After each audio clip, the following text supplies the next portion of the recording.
Good morning, everyone. Hello. Welcome. Hi. Welcome to the December meeting of the Oregon Bicycle and Pedestrian Advisory Committee. It's nice to see a lot of people here today. So let's get started with introductions of our OBPAC members. So I'll start. I'm Dave Thompson, co-chair. And next on my screen would be Emma. Hello, Emma Newman from Springfield, Oregon, here in the Southern Willamette Valley. And I am the non-voting member on OBPAC. Thanks, Emma. Mavis, you got your warm hat on.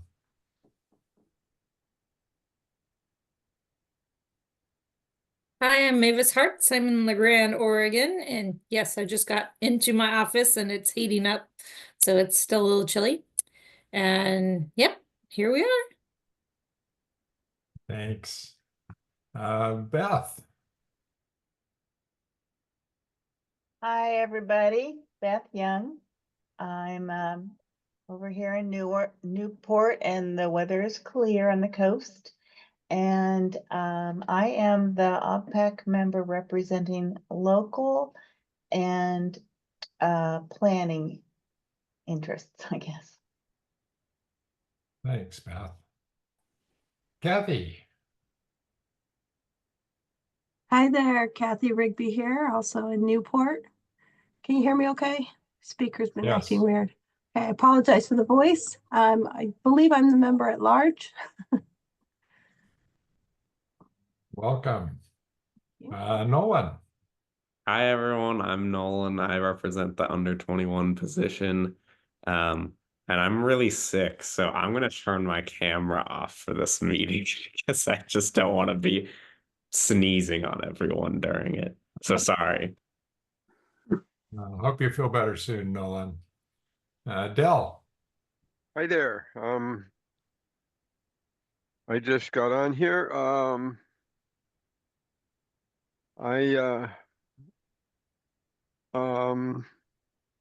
am I supposed to say? Oh, we're just doing introductions, Dell. What's your position on the committee? And Yeah, I represent the ORTAC. And I live in Milwaukee, Oregon, and I also serve on the Clackamas County Bike Bed Committee. thank you.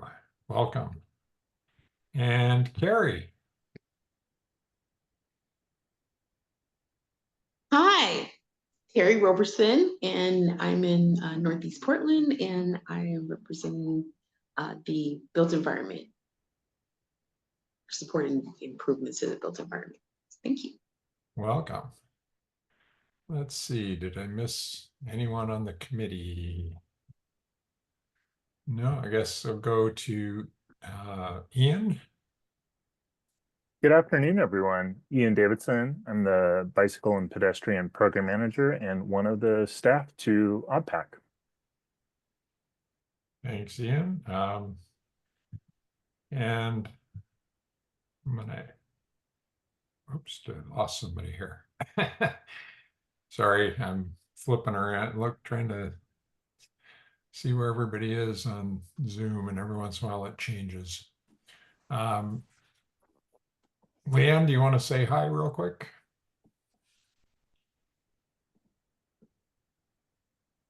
Sure. Hi, everybody. My name is Leanne Ferguson. I'm the Senior Policy Analyst for Active Transportation at the Oregon Department of Transportation, and have on and off supported OBPAC at a more hands-on level, but am officially passing off that hands-on coordination to Ian Davidson, who is our new Pedestrian and Bicycle Program Manager here at ODOT. So thanks for having me. I will be here in the background, but happy to hop on if anybody needs anything. Thank you, Leanne. And Roberto, can you introduce yourself and then maybe welcome our guests, because I'm not sure what our process there is. Yes, absolutely. Thank you, Co-Chair. My name is Roberto Coto. I work also for the Oregon Transportation Division under the Public Transportation Division. Welcome to all the guests that we have. We have quite a bit of attendance today.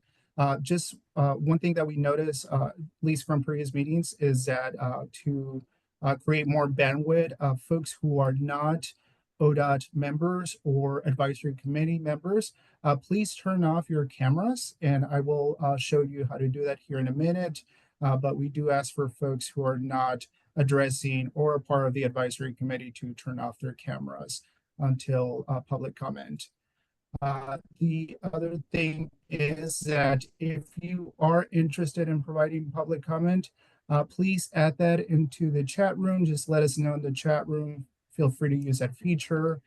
We did have one person who's interested in providing public comment, so we'll let that person know that we're ready to receive public comment once we get to that agenda item.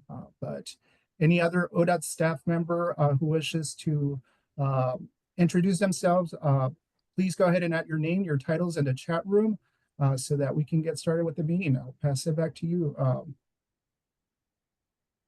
Thanks, Roberto. So our meeting goals for today, we will be approving minutes from our past meeting. We've got several information items, and then Ian's going to give us his observations and his time so far and his discussions with members, and I think we'll have some good discussion around how we want to move forward. So with that, Roberto, anything else on meeting etiquette, or did you pretty much cover that? Sorry. Yep, well, I'll be ready to present that to folks. Once again, welcome and thank you for joining us at OBPAC today. Just wanted to cover some ground rules, and also if this is your first time using Zoom meeting, let me go ahead and share my screen here really quickly. You'll see that you have this little button down at the bottom, which is a mute button. Unless you're addressing the committee, please make sure that you hit mute on that. That way we don't have any feedback while folks are, presenting or the committee is addressing any of the topics. You can also stop the camera if as I mentioned, we ask only for presenters and advisory committee members who have their video on, and then you're able to rename yourself or change the name on the participant list, and this button here will let us will give you access to the chat room. You can let us know if you're interested in doing public comment in the chat room, or you can actually raise your hand as reactions here. So that covers the Zoom and how to use the features via Zoom. We have a couple of kind of conducts that we want to remind folks if this is your first time addressing the committee. We want to make sure that this space is actually safe. We're and open to all sorts of backgrounds and also inputs and perspectives. But as you're addressing the committee or are posting anything in the chat room, be mindful that this meeting is being recorded, and also the chat room as well, so everything becomes public. And so just make sure that when you're addressing, you keep appropriate language and also are not hostile to any of the committee members. I have the power to kick folks out. I don't want to do that. So just, keep everything friendly. Once we get ready to move on to public comment, then we have that spot available for up to 3 minutes. As I mentioned, there is one person who signed up That written public comment is in the shared drive for the advisory committee members to take a look at. And so we'll, call out that person once we get to the public comment section. So that covers the etiquette and also the Zoom feature. I can pass it back to you, Co-Chair. Thanks, Roberto. We are actually now going to move into our public comment. We did receive a written comment and a request to testify from Ken Silverman, and I see Ken is here. So Roberto, if you can let him. Yeah, actually, I know Ken is here. This is Harlan Bittner. I'm the one that's going to speak today for Siskiyou Velo Bicycle Club in Southern Oregon. I just turned my mute off and my camera on. So can you see me okay? Yes, thank you. Okay, again, I'm Harlan Bittner from Siskiyou Velo Bicycle Club in the Rogue Valley. Ken Silverman here is also, as I mentioned, and our president might be online, Lisa Brill. I'm here to talk about the Oregon Stop as Yield law. This law has been in effect for almost 5 years now. And a recent survey says that half of cyclists and 2/3 of motorists in our state are unaware of this law.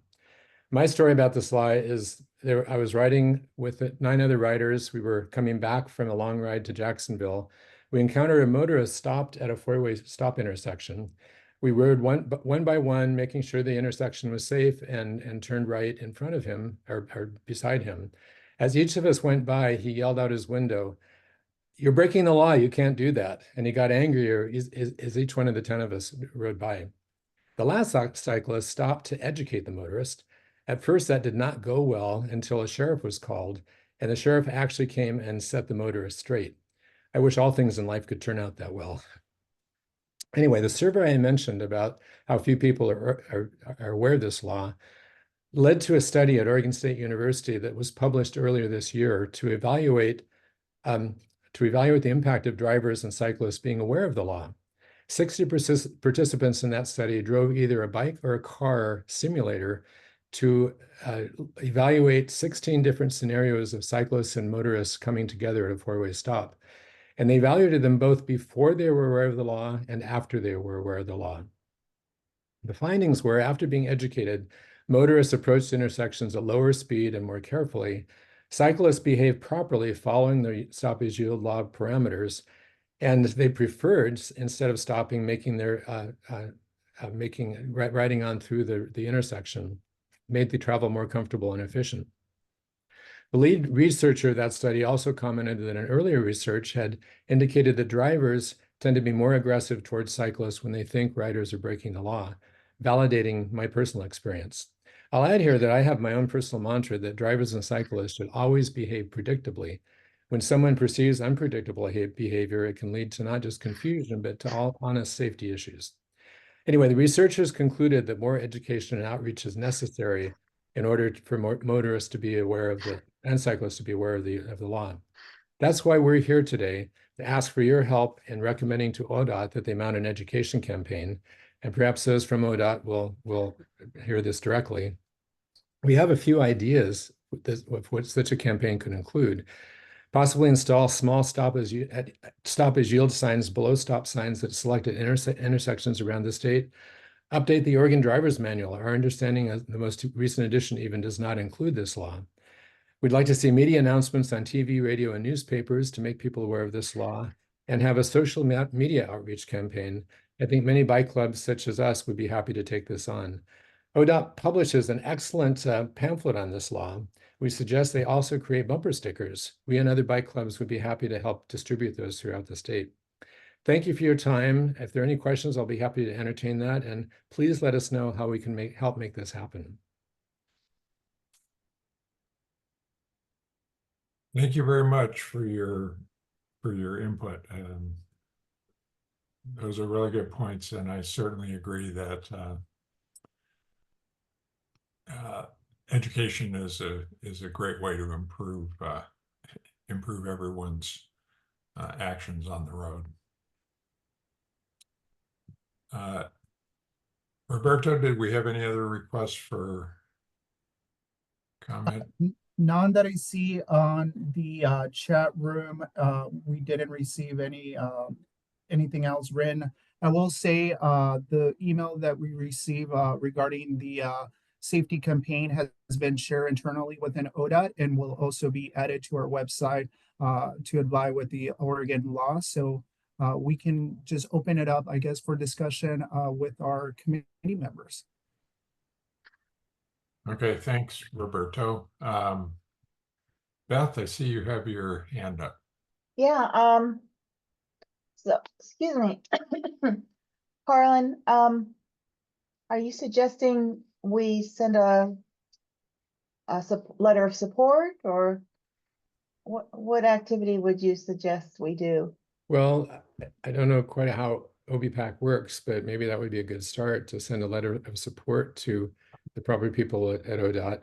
I know, I think the representative, the former one and the current representative are online right now.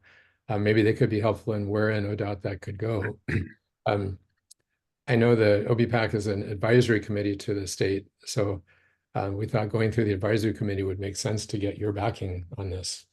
But if you have a suggestion on who we could talk to directly at the state, we'd certainly be willing to do that. So you have already sent a letter to OBPAC, or have you had meetings with certain people, or Well, what have you done so far? We sent a letter, I believe it went to Ian, and a copy to the formal process to get on the schedule for public comment. So I know that Ian has gotten it. I don't know that anybody else got it at the state level. Beth, it's in our meeting Got it. folder. Okay, sorry, I didn't do my homework before this meeting. Okay, that's all I had to ask. Okay. Thanks, Beth. Emma, you have your hand up? Yes, I was first going to ask if we're addressing public comment now or at a later point in the meeting. It seems like we're getting into addressing it now. Would you like me to proceed with response to this public comment? Yes, please do. Okay, thank you. So Harlan, thank you so much for bringing this forward. I am looking at the 5 recommendations at the end. I support many of them. I don't know about the feasibility of the first one, given the traffic control standards and the importance of making sure that stop signs work as intended, because they're very important for safety. But I like the intent, and I agree that more should be done on this topic, because yes, some people know what's going on, and yet many years later, a lot of folks still don't really know how the Oregon law has changed and what it currently is. I'd be curious to hear from ODOT staff a little bit more about what was done at time of the law changing, and if there are existing materials that can just be distributed again with pretty low additional work and costs, but just do a second wave, because I know that some people are really busy at certain points in their life. They may miss the first wave of outreach, and doing a second wave a number of years later could help reach some more people without having to develop a lot of new materials. So I'd like to hear just a little bit more what's happened so far and how can we efficiently build on that. I know they still do provide the stoppage yield brochure. We've asked for quite a few copies we hand out at various bicycling events to help educate the public. And I don't know if other people take advantage of that or not, but that would certainly be an inexpensive way to start.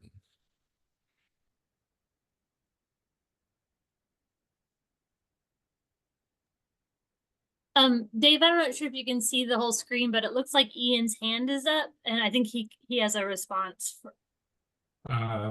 Thanks. Actually, yeah, I can't. Go ahead, Ian. Thanks, Dave. First off, Harlan and the rest of Siskiyou Vale, thank you for the public comment. I did want to acknowledge that we internally have directed this to the Transportation Safety Office. They're the right people that work on these different education campaigns. They have committed that they will be able to have some answers to you by the end of the month. As soon as I have answers, I'll share them with you and the rest of your team. I'll also CC OBPAC, and so we're all on the same page there. Great. Thank you very much. Yep. Thank you for your comment. Thanks, Ian. I'll just add one piece, if I can, to my previous comment, looking specifically at recommendation 2 to include the text of the law in the new update to the Oregon Driver's Manual. I completely agree with that. I think that's really important to integrate it into that manual. I would also recommend that it get integrated into the bicycle manual or guide, the little pocket book that exists. And if it's not already integrated into the Oregon Friendly Driver Program curriculum, that would be another place that I would think it should be integrated sooner rather than later. Thank you. Yeah, very good suggestions. Thank you.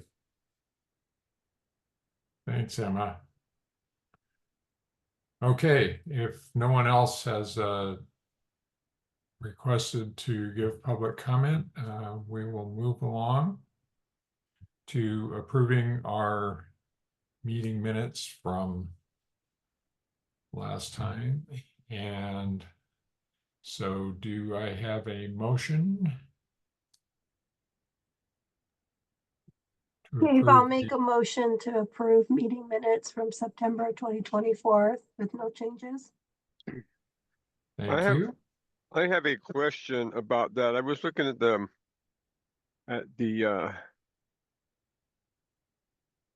the document, and there was some comments in there on the side, and I was wondering if that has down in the middle of it. Yeah, there we go. Those yellow comments. What's the deal with that?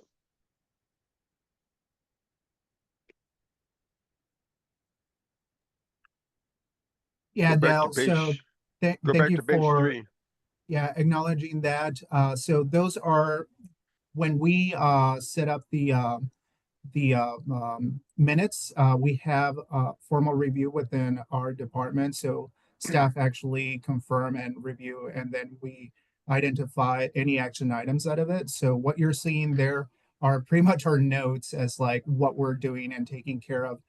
These are the minutes that are shared internally only within ODOT and the OPAC members. So once the approval is done, then we clean it up with your approval, and then have this uploaded cleaner without the draft piece or watermark onto our website. So that's why you're seeing it like this. Well, thanks. I just wanted that clarified, and with that, I will second the motion. Okay, we have Dell has seconded the motion. Is there any other discussion? Okay, let's see if you are. I'm reading Ian's suggested way of conducting the vote here, but I can't quite read it all. So if you're in favor, please give a thumbs up.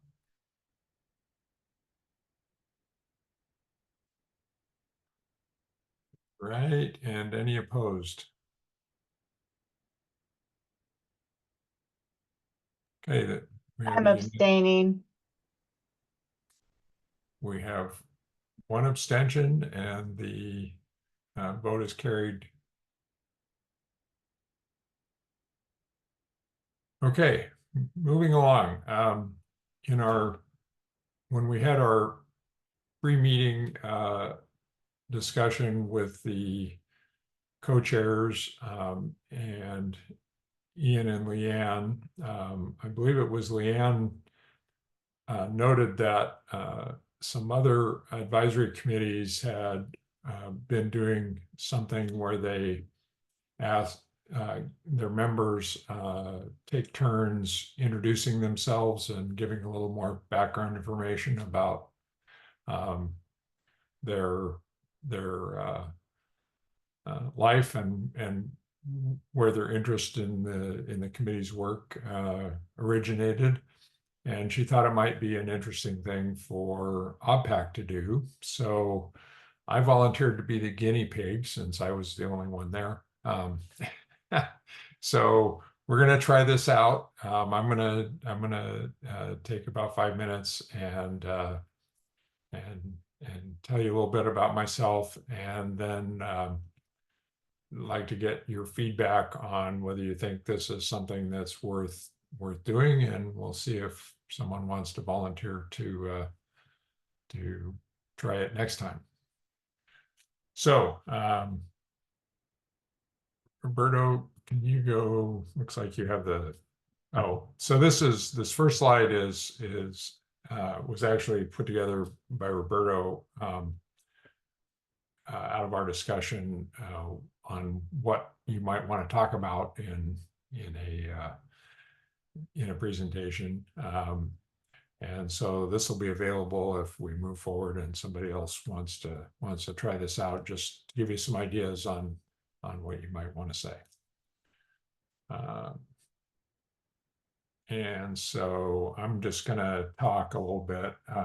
Sorry about the large amount of text on these slides. They're mostly here as my notes, not for you.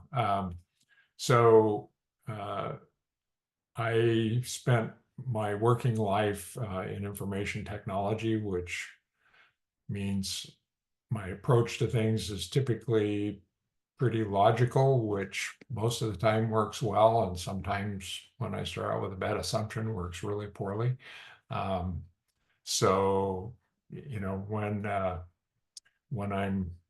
trying to make a point, you may notice me trying to be logical, and so I don't always succeed. I have been involved with bicycle advocacy since I worked for Nike and lived in Beaverton some 40 years ago. I joined what was then called the Beaverton Bike Task Force, or I was appointed. And ever since then, I've been really interested in trying to influence what happens, especially locally, around bicycle and pedestrian issues. Back then, it was really focused on bicycling, but you know, we've really evolved and realized that everyone who's not in a motor vehicle is in a more unique circumstance in our transportation system. I joined OBPAC about a year ago as our first non-voting member, so that was kind of interesting. And I've since switched places with Emma, more or less. And she's now our non-voting member. So I'm still, to be honest, trying to figure out how to make OBPAC, how to engage through OBPAC to get things done. It's a interesting, ODOT is an interesting organization. So a little bit of background, I came to Oregon to go to the U of O back in the 70s. And, you know, back then we were very interested in things like the Vietnam War and clear cutting. And I guess I just, I don't know, drank a lot of the Kool-Aid around showing up and trying to make my voice heard. And since then, I've kind of been focused that into the bike ped stuff. So, and Roberto, can you go to the other slide?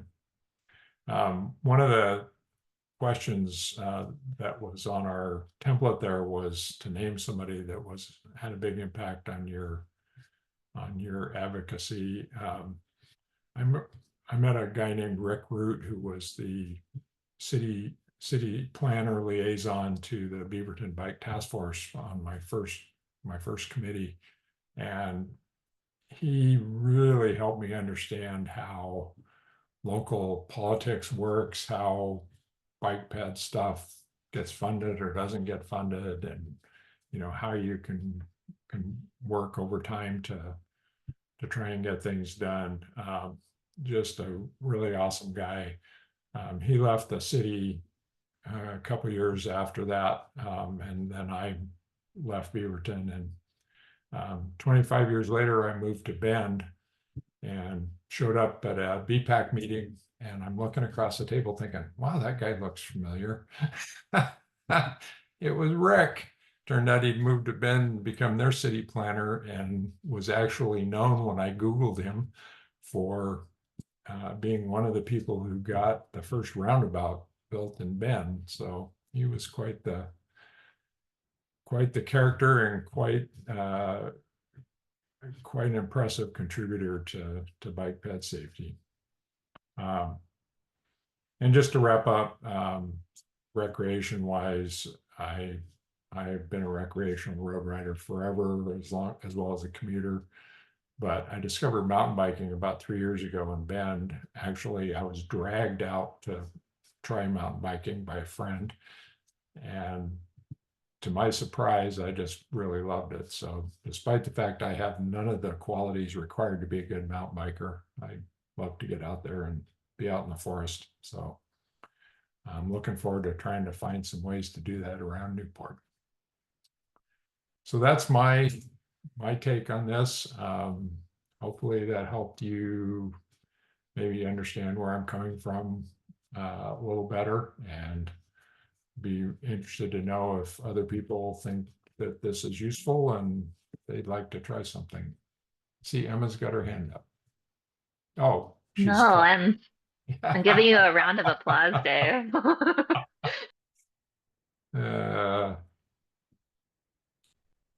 Any thoughts?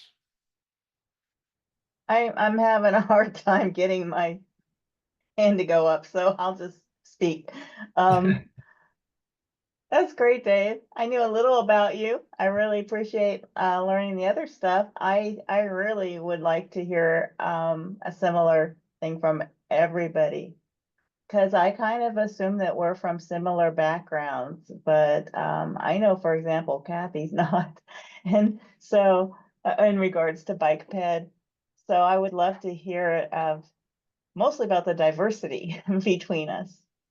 That's my 2 cents. Thanks. I think that's a really good point, Beth.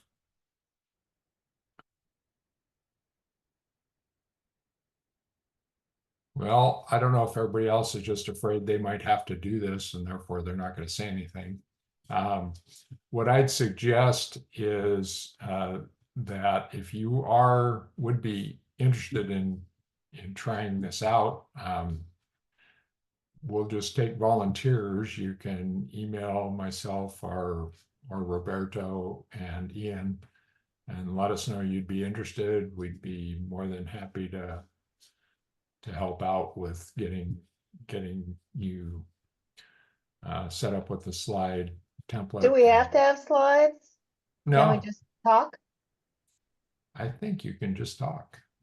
Then I'll do it the next time, if that's all right with everybody. What the heck? Cool. Yeah, Okay. actually the template, you can just use that to organize your thoughts. Yeah, I will. Yeah. Great. Cool. Okay, well, we'll have at least one more then, and we'll just take it from there.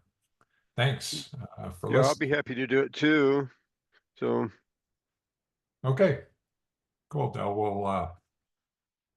we'll slot you in. We'll probably just do one per meeting, although if we have time, we might, and we got volunteers, we might do 2. Okay, getting back to our agenda.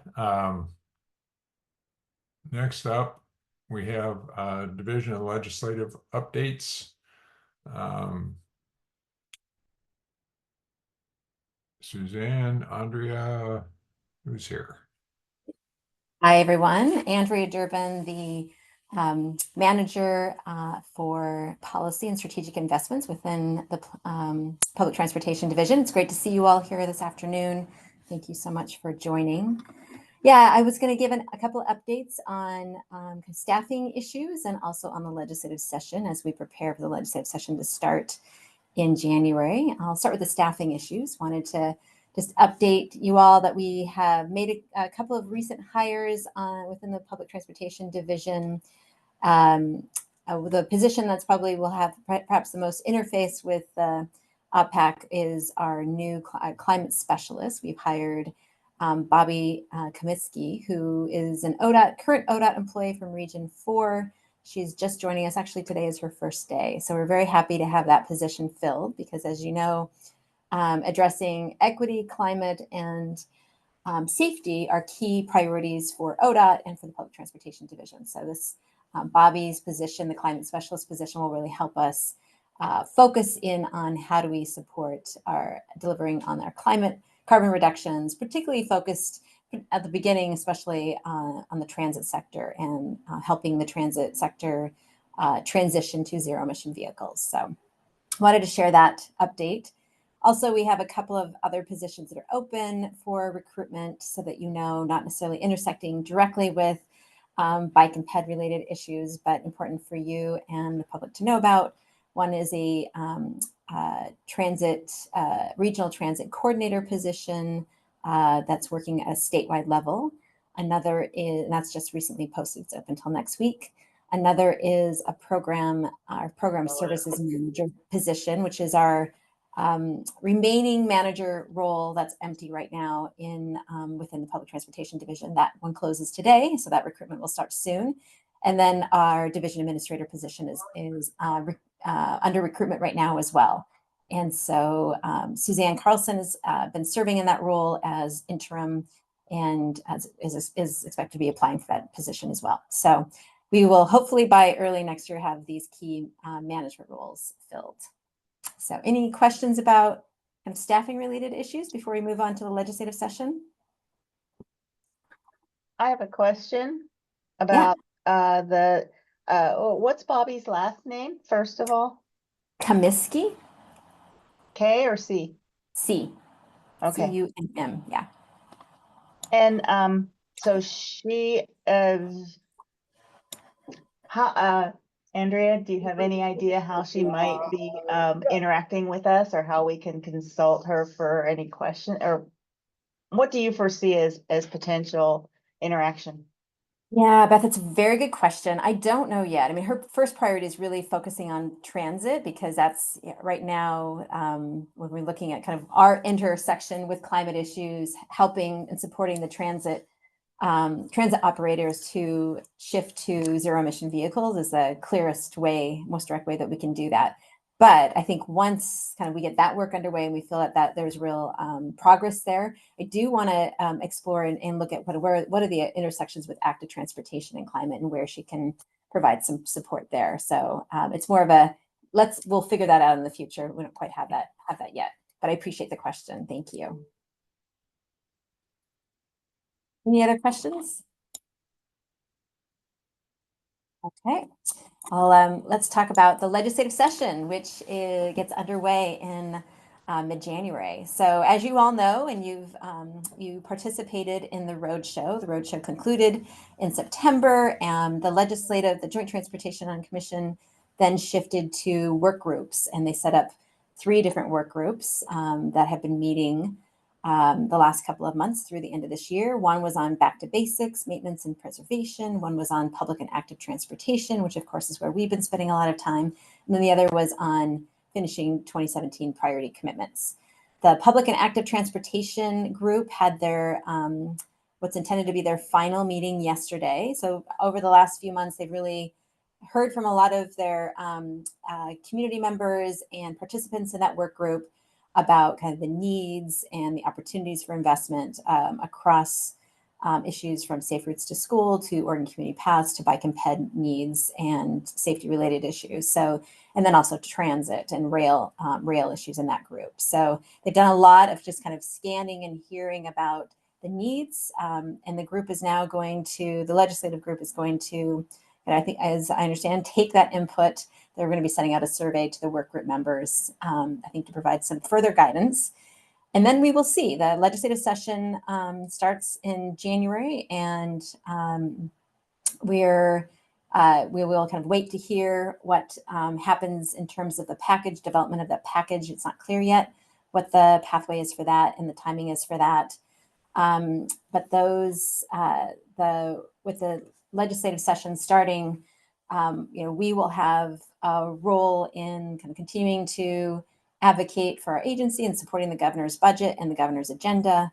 And we will can continue to monitor that process and then provide updates to you all as advisory committee members as information is updated. So we'll be making sure at each OBPAC meeting throughout next year with legislative session, we will be sure to bring updates and of course have a reflective conversation about it when the legislative session is done.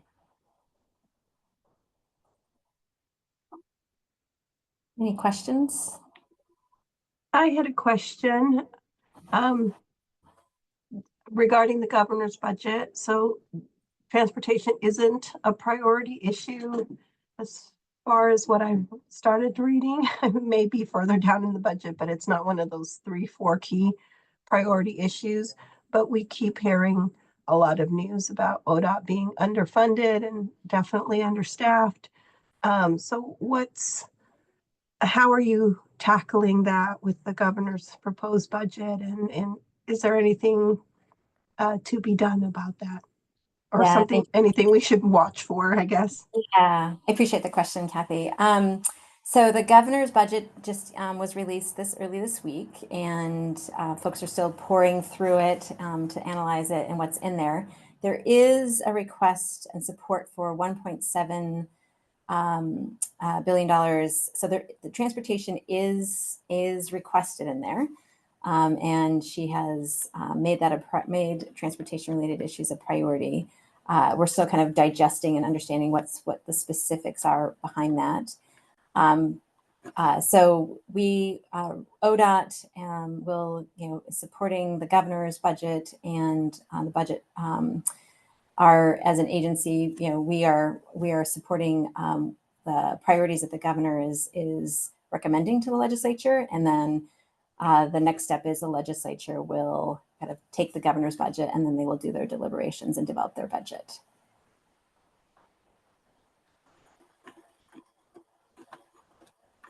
Any other questions? I believe Emma's hands up.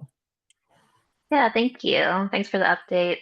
I believe one of our committee action items out of last meeting was that we were seeking more clarification as to how OBPAC can engage. From what Andrea just shared, it sounds like we are at least queued up for this legislative session to be in an inform, receive updates, and then maybe talk about things after the fact. And I'm just wondering if there was a separate meeting with Nolan and Dave between our September meeting and this meeting, or if this is that conversation of queuing up a conversation with legislative staff. Just wondering, clarifying once again, what is our committee's role in relation to the legislative session? And are we once again just kind of passing over it and be like, okay, well, it came and went and we were OBPAC and we got some information. And then next cycle we try to do something and then it comes and goes. And I just see this pattern repeating. And I don't know if we're trying to change things or if that is just the nature of kind of where we're at as a committee related to legislative work. Yeah, it's really the nature of where we're at, because as an agency and as advisory committees, we don't take positions on bills. We don't, and we support the governor's kind of budget and the governor's related bills. So if you and the same is extended to all of ODOT's advisory committees. You can engage in your personal capacity, but you have to kind of make it very clear that you're not speaking on behalf of an ODOT advisory committee, or not speaking on behalf of OBPAC at all. Of course, every member of the advisory committee is welcome to participate in the legislative process in your personal capacity, but as an agency and as an agency advisory committee, right now, we are going to kind of support the process and watch the legislative process unfold and see what happens next. Thank you. I think that helps inform our later conversations about where are we as a committee, what are we doing with our work plan, the updates that Ian will be sharing more on. Thank you. Yeah, you're welcome.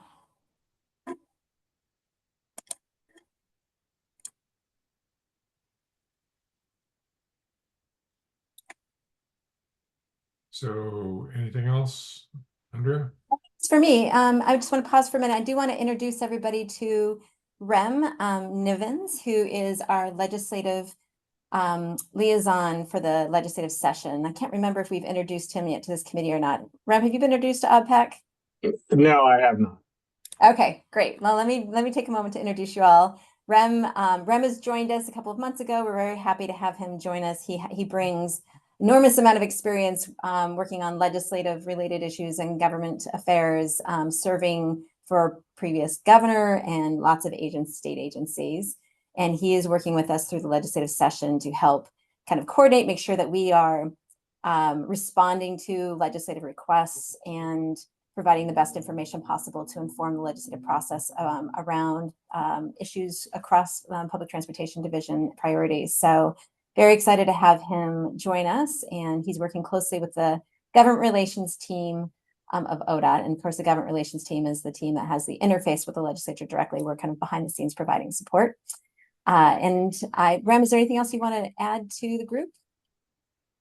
No, I don't think so. Yeah, I think what you laid out is great, and you know, pretty good picture of what's to come. You know, and just for folks that are interested, the legislative session starts on January 21st. Usually folks like to keep that date in mind. There'll be organizational days before that where you'll see committee assignments and other things get developed. But that's when the process starts, and it's then constitutionally required to end by June 29th. And so that's the kind of window that the legislature will be operating in.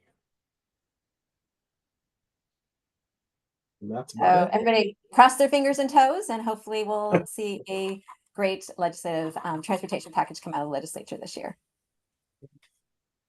Thank you, Rem and Andrea. Thanks. I believe we still have one more question. Kathy, if Andrea, you have a moment. Thank you. Of course. Yeah, thank you, Rem. I just had a quick question. If there was anything in what you're preparing, other than the wait and see approach, to tie updated or increased transportation infrastructure to some of the housing capacity, because that is a priority project, but can't happen without some improved transportation in places. So is there any tie-in or correlation that the agency is proposing? Because some of the reduced parking that goes along with the increase of affordable housing planning can't really happen well without some increased transportation into those areas. Yeah, and yeah, from my perspective, I know that the kind of tying between housing and transportation and the importance of that connection did come up, I believe, in the meeting yesterday with the work group. So I know it's on the radar. I don't know any more detail beyond that in terms of anything that's been developed, but I'm sure that will be a part of any conversation, particularly with housing issues and the importance of that transportation connection.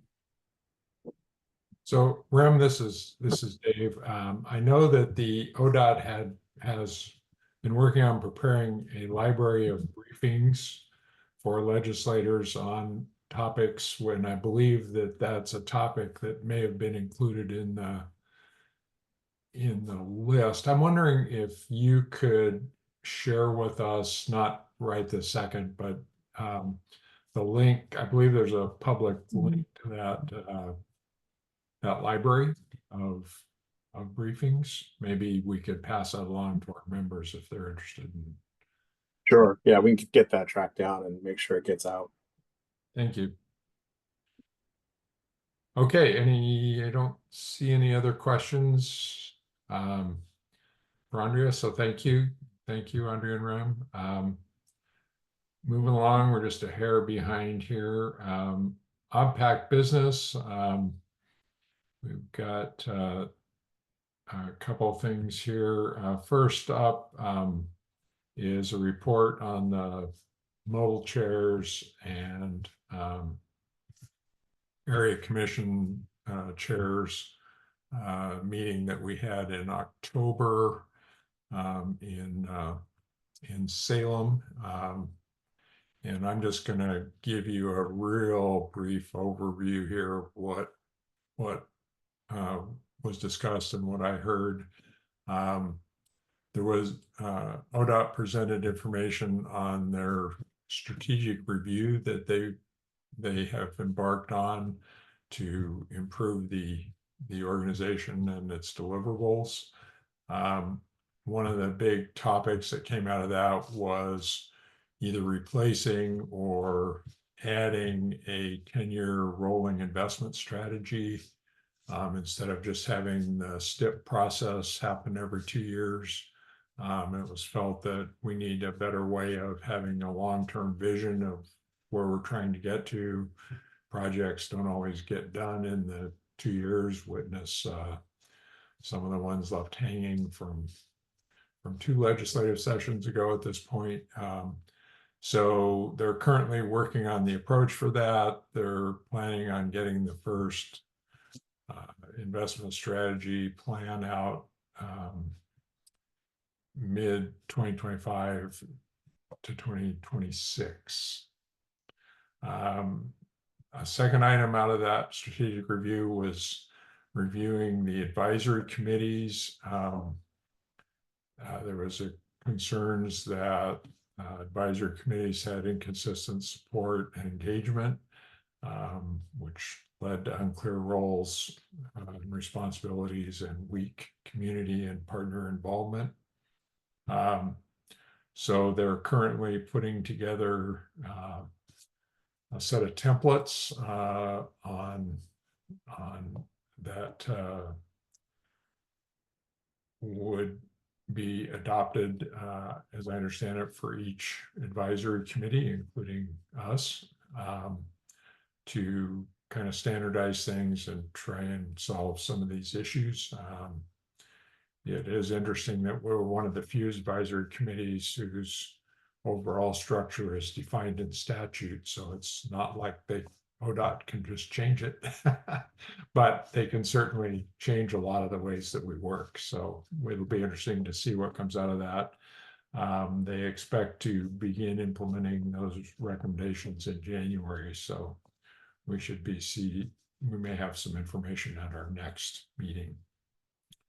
The other major discussion was around the 2025 legislative funding package. And I'm not going to go into much detail here because Andrea and Ram just covered a lot of that. I will pass on a couple notes from they kind of went through each tour stop in the Joint Committee on Transportation's tour around Oregon, listening to constituents.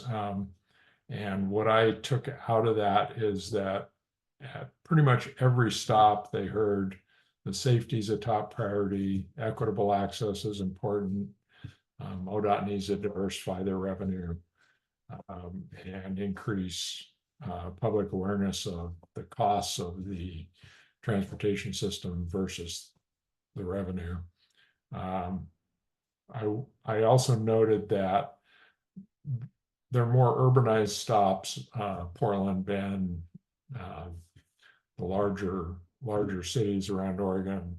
There tended to be more comments about active transportation and the need for improvements, and in more rural areas that didn't come up as often.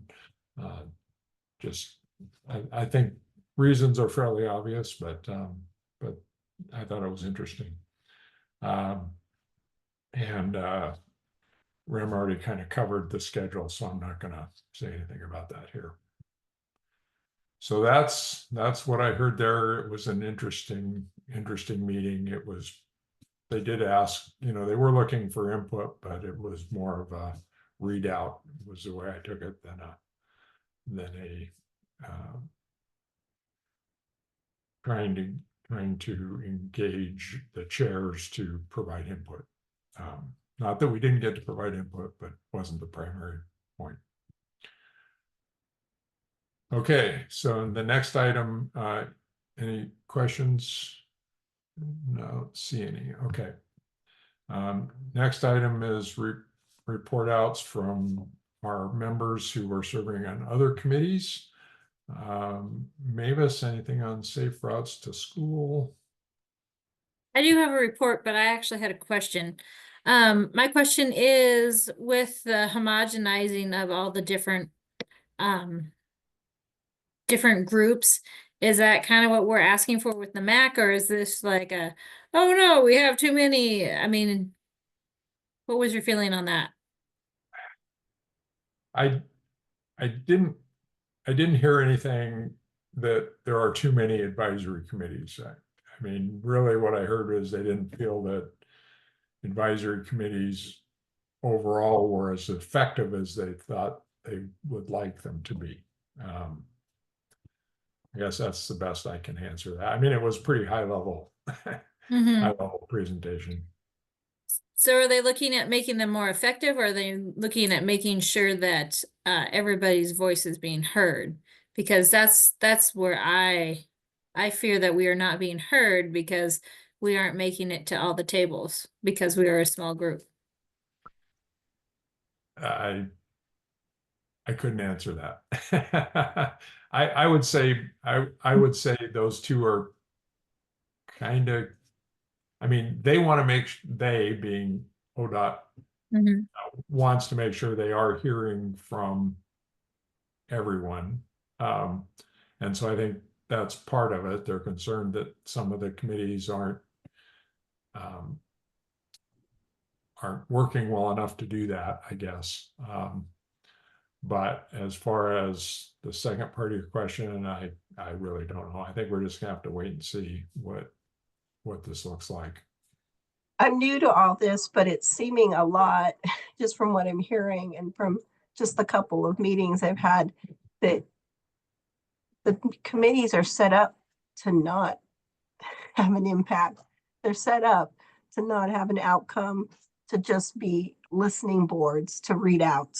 It feels like every meeting is we're just listening to information, but there's no opportunity to act or to engage or to give an opinion that carries forward.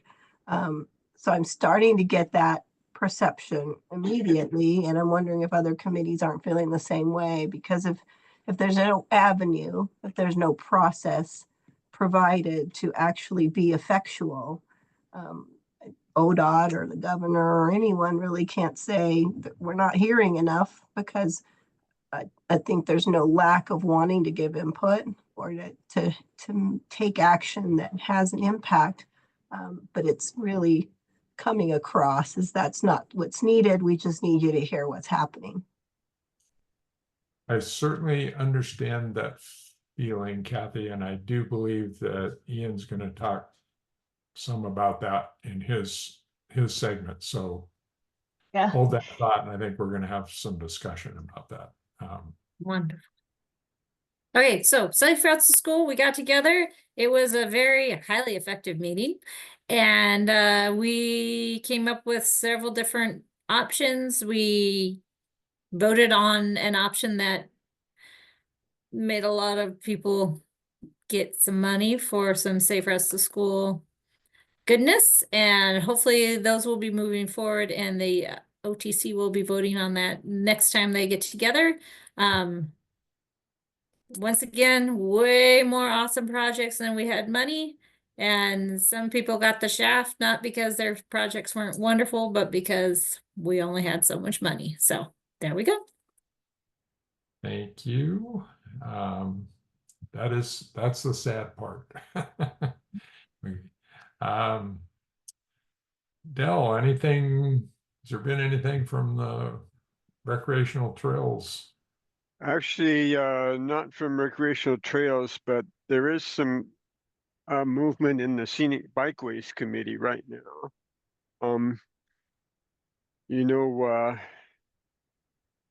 Scenic Bikeways was transferred to Cycle Oregon some time ago, and Clint, our Culpepper, was sort of in charge of it. He is no longer with Cycle Oregon. He went to work for Nike, our campus bike program. But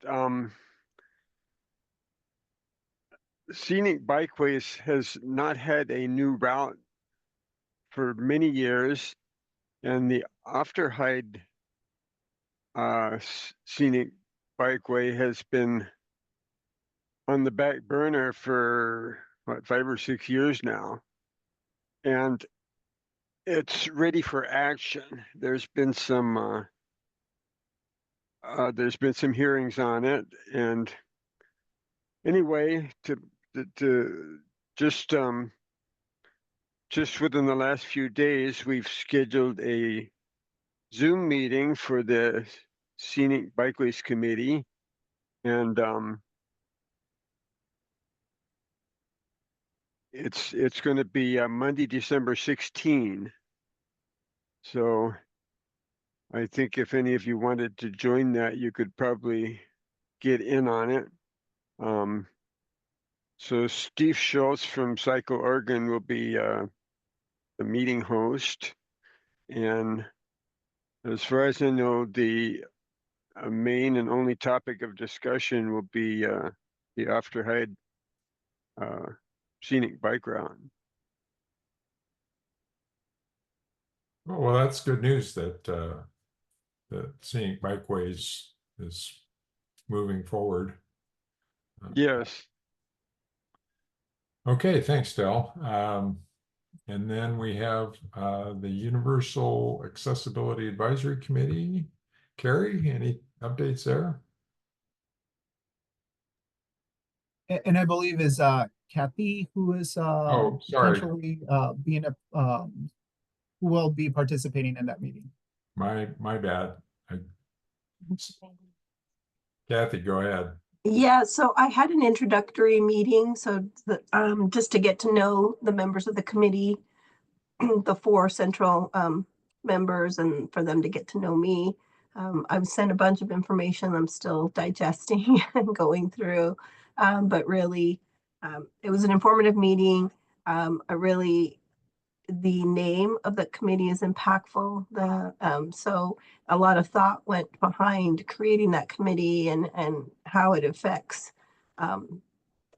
all community members and the real lived experience of people who try to access all different types of transportation. So it's a good fit for me, I think. I'm very anxious to get started and be more engaged with that committee.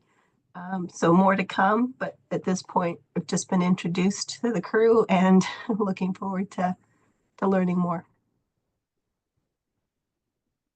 Thanks, Kathy. Sorry, Ian or Roberto put initials on next to who speaks for each of these committees, and turns out we have 2 people with the initial CR. My bad. Okay. And then Ian, you wanted to say something about invitations for OBPAC representation on other committees. Yeah, thank you, Dave. Periodically, OBPAC receives invitations for its members to participate on other committees. Sometimes this membership is outlined in statute, where it says X committee, and then it details the membership and says, you know, member slot number 3 will be filled by a member of the Oregon Bicycle and Pedestrian Advisory Committee. One of those committees is an advisory body to the Oregon Parks and Recreation Department. That is the Local Government Grant Advisory Committee. So as the name implies, that would take a look at grants from the Oregon Parks and Recreation Department going towards local governments. So if that is of interest to you and you believe you have capacity, I would be happy to connect you with someone from Oregon Parks and Recreation Department to give you a little more detail on what the time commitment might be for that. So you could maybe make a better informed decision on whether or not you would like to participate. Thanks, Ian. There's one other committee, Del actually mentioned it earlier, which is the State Scenic Byways Committee. So Del serves on that already by virtue of his membership on ORTAC. There is, in addition, a seat on that for OBPAC. And so if someone would like to serve on that committee as well, there could be an OBPAC, there could basically be 2 OBPAC members, one wearing the hat of an OBPAC member, the other wearing the hat of an ORTAC member. So if anybody has interest, you could let me know either by email or in the chat. Oh, Mavis, you are the representative on that? Never mind then. Okay. Thank you. I'm glad I brought it up. So at least I was I could wondering if Mavis is still wanting to be the representative, or if she was saying, hey, it's time for someone else to do it. Would you? Yeah, Mavis, please. I believe that I'll finish out my term, but I have this one and I have the safe routes to school, and so okay. If somebody has an interest in one of those, I would gladly give one of them up. Do you have a preference on which one you stay on? The Safe Routes to School has had a really big turnaround, so they're really into meeting new people. So I think that would be a very easy one for somebody to step into. The other one is like a week of some pretty intense work. It is a time commitment that is higher than a lot of the other ones. But it's still fun. So however people's interests fall it's up to them, but I would love to shift one of those two. Okay. Thank you. Okay. Thanks, Ian. So next up, we have Heidi Manlove on the agenda to talk about the annual Transportation Safety Conference. Heidi was pulled away into a meeting she is unable to get out of. She sends her regards and regrets. She did say that she is willing to come back to a future meeting to present this same presentation if there is interest from OBPAC. But it was just one of those last minute things she couldn't get out of. Okay. So I'd suggest we hold a discussion about inviting her back until we get through your section, Ian, where we're going to kind of talk about meetings for next year. And given that, you're up. I'm going to turn it over to Ian for a while here. Let me share my screen. Just give me a moment.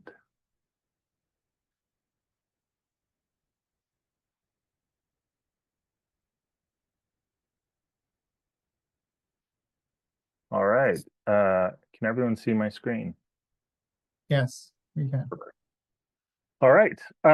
So as promised, in the last meeting, over the last couple of months, I set about, for my own edification, learning a little bit more about OBPAC, and I thought I would share some of my learning with you all. I'll talk about a few different things, but at a high level, I think what I'll be talking about today are kind of the roles, the responsibilities, some opportunities, and also some next steps for you all as members of the Oregon Bicycle and Pedestrian Advisory Committee. So I'll talk about this more in detail in a few minutes, but over the last couple of months, many of you have either been surveyed by ODOT or you've been interviewed by me about your participation on an ODOT advisory committee. So this section of the presentation will, as I kind of just mentioned, is partly for my benefit. I'm the new guy. I wanted to better understand OBPAC. And so part of the reason that I'm sharing what I've learned, though, is because one of the common things that I heard both in the one-on-one discussions I had with many of you and then from some of the survey results that I saw was some variation of this quotation from an anonymous member of OBPAC. They said, "I don't know the extent of OBPAC's power." You could phrase it a few different ways, but that's one variation of a common theme that I heard from many of you. And so my presentation, at least this next little section, will take a look at what OBPAC is, what it can do, what it can't do. So to do that, we need to go back in time to 1973 with the passage of what most people affectionately call the Oregon Bike Bill.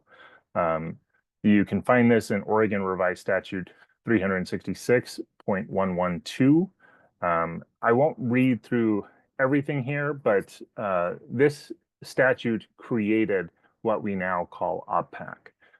So created an advisory committee to be appointed by the governor to advise the department, meaning the Department of Transportation, regarding the regulation of bicycle traffic and the establishment of bicycle lanes and paths.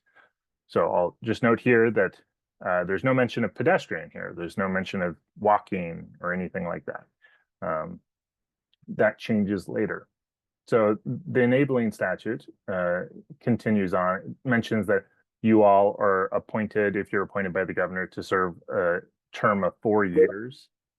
And that if there is a vacancy, the governor will fill that vacancy. And then here it says the committee shall meet regularly 4 times a year. The chairperson of the committee gets to choose the time and the place. And then the committee may meet at other times upon notice of the chairperson or 3 members of the committee. So the legal minimum is 4. You can, if need be, do more. The department shall provide office space and personnel. So it says here that we will staff the committee, in essence. And then here you can adopt rules to govern yourselves. For example, the bylaws that you have adopted, how you select your chair, the frequency at which you select your chair.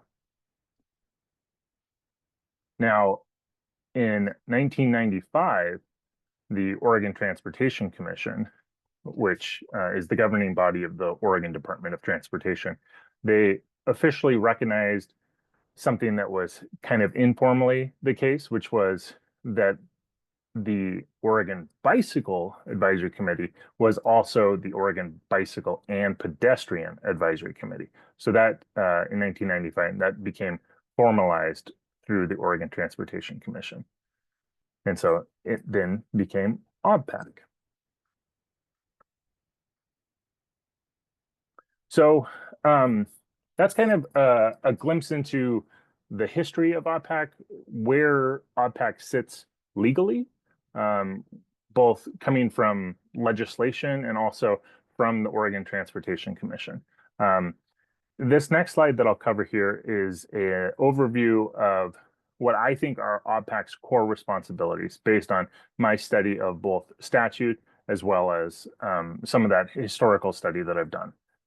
So first and foremost, and this is outlined in statute, is that and this is probably your principal responsibility, is to advise ODOT and the Oregon Transportation Commission. So as I go through these, you'll notice geometric symbols with different colors. That will factor in later into my presentation. So for now, just note that each one of these subsequent bullet points will have their own geometric shape that I'll reference later.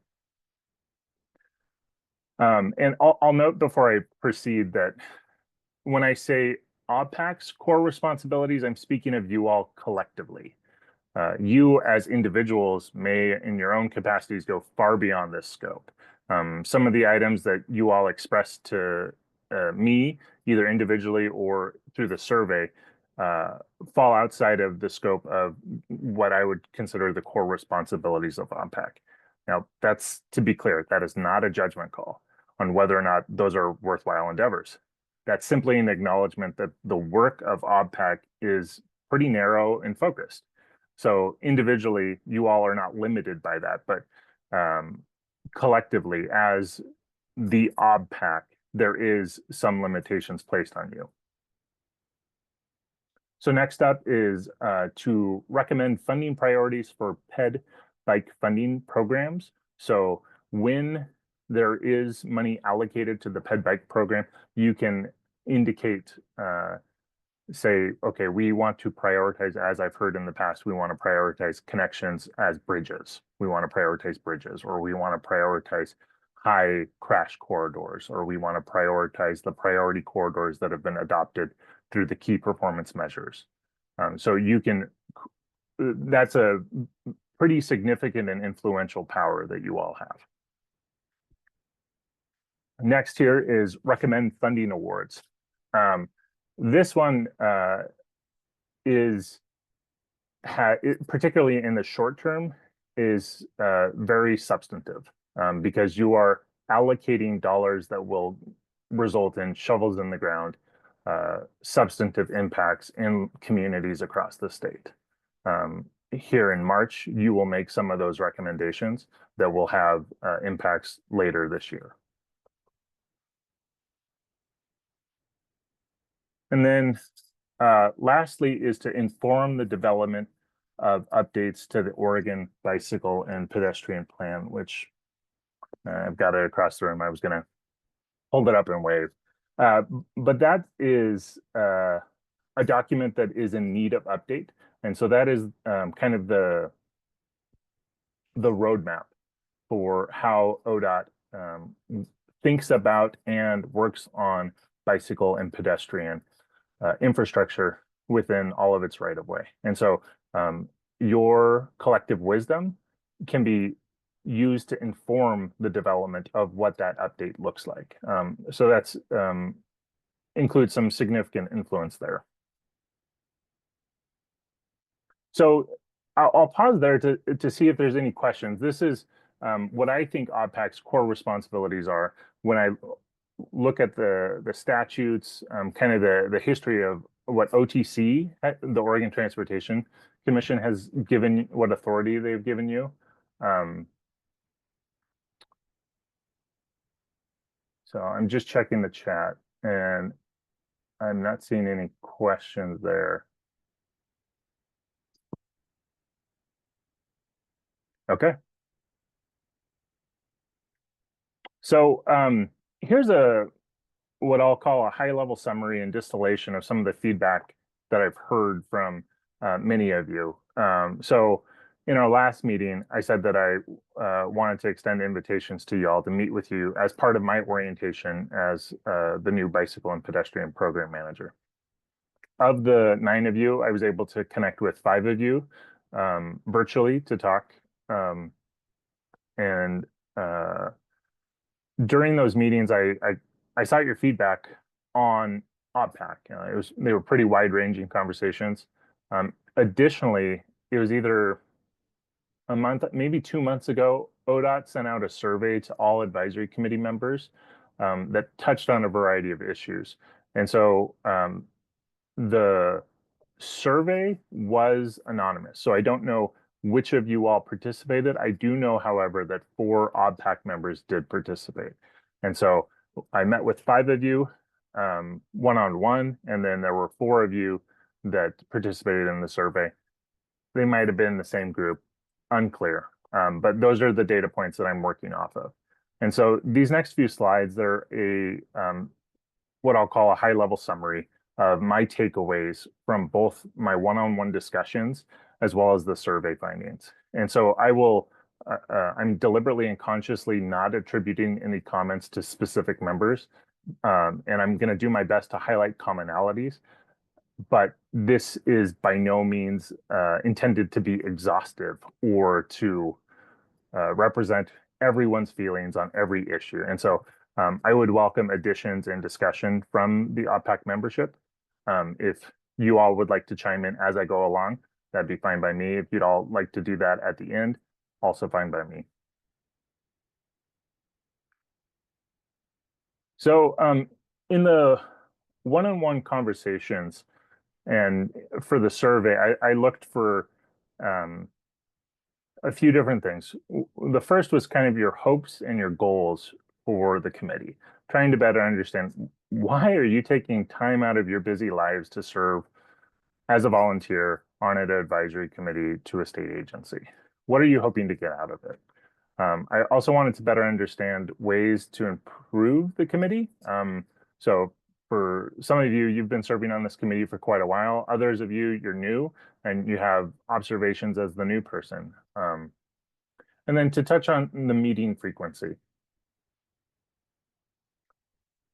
So for hopes and goals for OBPAC service, my biggest takeaway from both my discussions with many of you and then certainly the survey results was that OBPAC members, which I guess you all, want your service on this committee to be both meaningful and impactful.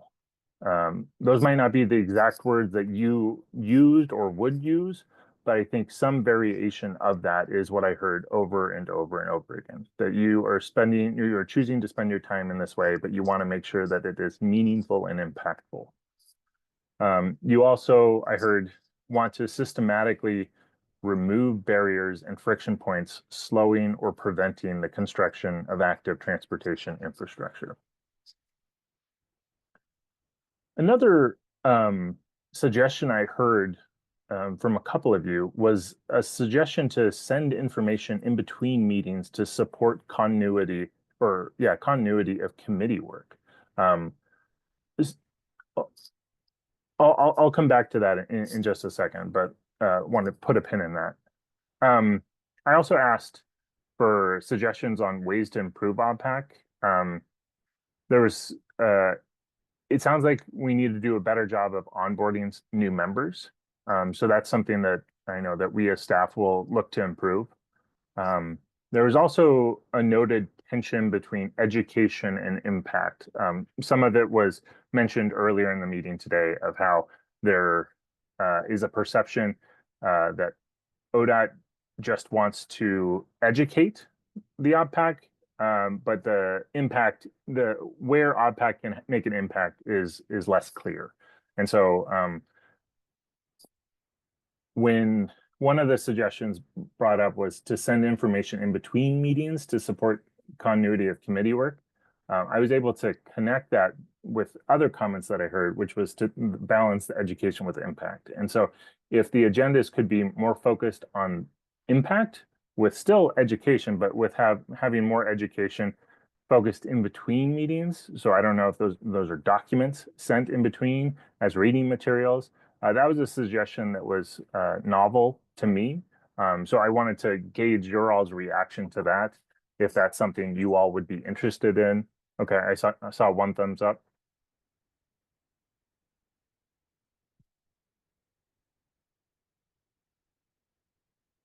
Okay, 2 thumbs ups. No thumbs down, so. I'm seeing some ambivalence from Beth. I'd like to hear from people who are just not emoting right now. So, could you repeat what we're voting on? Yeah, so one of the suggestions that came up in my conversations was to let me go back, to send information in between meetings to support continuity of committee work. And so if in between meetings, you were to get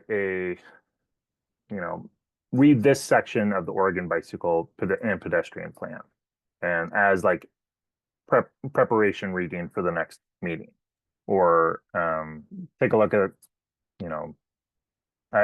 I'm running dry on examples, but That's yeah. fine. I vote for that. Okay. Yeah, I think that's a great idea. I think it's a good idea. I was just worried about, the readings not making sense, because I have seen, not this presentation, but like other ODOT presentations have made absolutely no sense without the presenter present and like explaining what's happening. And so if it's like one of those presentations, I can't do anything with that information. But, if it's a document, then yeah, I can read it and it makes sense, Yeah, great point, Nolan. I was thinking more of documents, but if we ever move in the direction of presentations, I'll keep that in mind. I like the idea that some of those in-between documents would give us some things to discuss and possibly put on a future agenda if they rise to the level of we feel like we should take action or voice a stronger opinion in one way or another. My only problem with some of the documents is like, we've had a couple that were so large, they wouldn't fit on my screen, and those are really hard for me. So just be cognizant of that. When you say so large, meaning like it was a map that just blew up your screen, or what do you mean? Well, the one, the one in particular, it was a spreadsheet that would like Oh, go yeah. across 3 screens if I had, well, I do have 3 screens, but it was just huge and really difficult for me to follow. And there's just been a couple like that where like it didn't fit in the format of the average Joe that doesn't live on their computer. And Sure. so being cognizant that this is, we all have other day jobs, you know, this is, I'm not technically inclined, nor do I want to be. And so don't send me a whole bunch of tech stuff. Okay, fair enough. No large spreadsheets, noted. Good.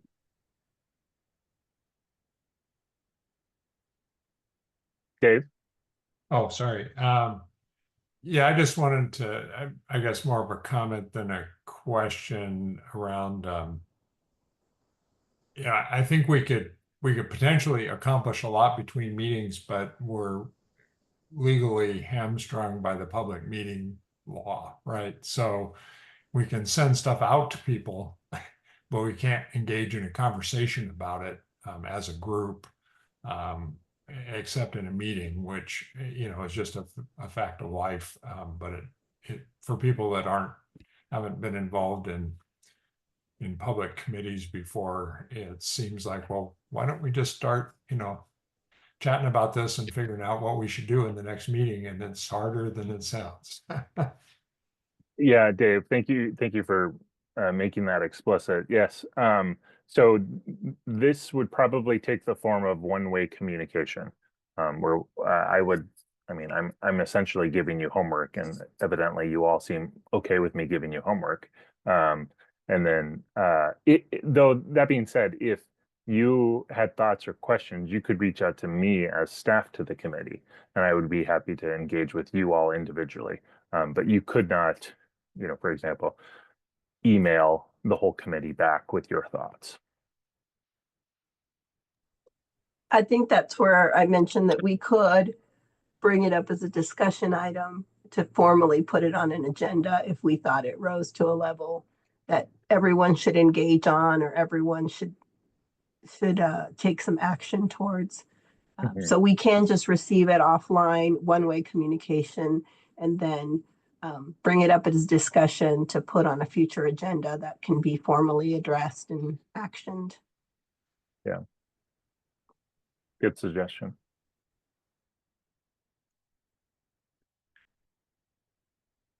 Another suggestion that I heard on a way to improve OBPAC is to do a regular review of actions taken by OBPAC. So as part of my, what I'll call, you know, learning or orientation, I started digging through your old files, and I understand the frustration that you all have, but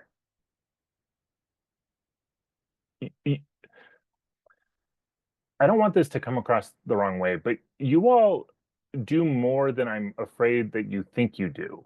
And so this was suggested by at least one of you, perhaps two of you, that there's time on the agenda to look back on what you all have done, maybe over the last year.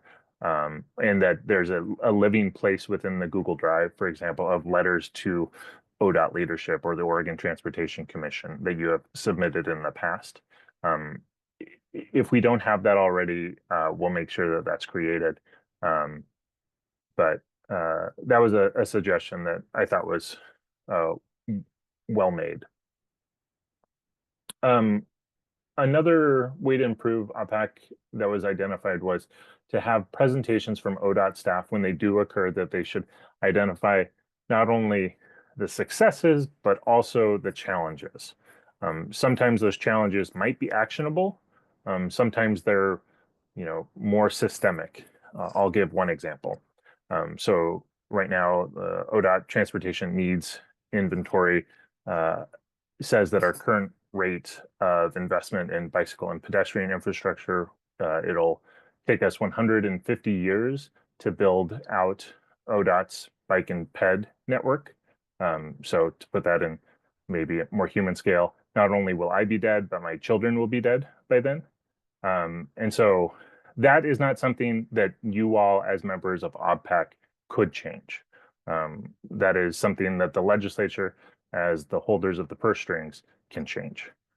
You all, as we've heard earlier today, do not have an advisory, you do not have a role in advising the legislature. So that's a issue where that's a challenge that is beyond the purview of OBPAC.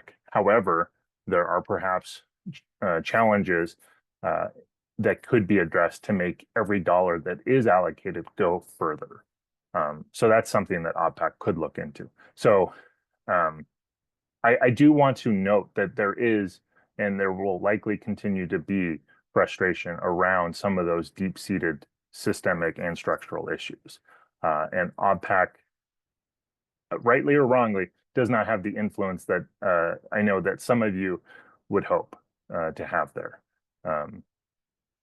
Dave. Oh, you're muted. I wanted to make one more comment on we may accomplish more than we think we do.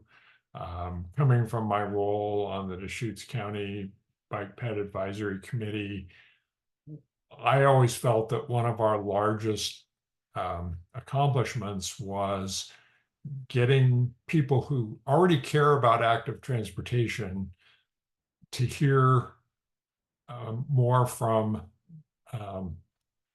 their people that they're providing services to about what's needed, and that they then did a good job at taking that information and using it to advance the cause within their organizations, right? And so I heard somebody say, well, we're not having, we're not telling anybody this. Well, there's a bunch of ODOT people in every meeting that we have that we are telling. And I don't want people to lose track of that. I mean, when you hear something in this meeting and then you take it to your management and say, hey, I'm hearing this from the citizens that are on this committee, that gives you more weight with that argument than you have without that. And so, that's a really important role, I think, that advisory committees play that maybe isn't obvious. And I just wanted to point that out. You don't have to always talk to the governor. Sometimes you can just talk to the guy who's going to talk to the lady who's going to talk to somebody who may eventually talk to the governor. And things still happen. Thanks, Dave. So that really was the end of my presentation in terms of the overview of kind of what I learned from talking with you all, whether one-on-one, and then kind of a summary of some of the things I heard while reading through the survey results. I'm happy if you all want to take this and open up a broader discussion, I'd be happy to listen in or to participate. I know I'm the next agenda item, so I'm happy to move into that portion of the presentation if you'd like me to as well.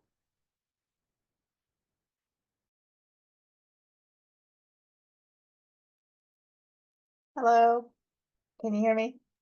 Yep. You mentioned, I know that, we help with funding decisions for community paths. But one of the items you said recommend funding priorities for bike ped funding programs. What do you mean by that? Yeah, so that colorful example I gave of how it'll take 15 decades to build out our network. So if according to the needs inventory, if an additional $115 million per year is invested, then that time frame will be shortened to 30 years. If that were to occur, then we would have quite a few more resources in the ped bike program, at which point I would imagine that OBPAC would have significant influence in shaping what that program might look like.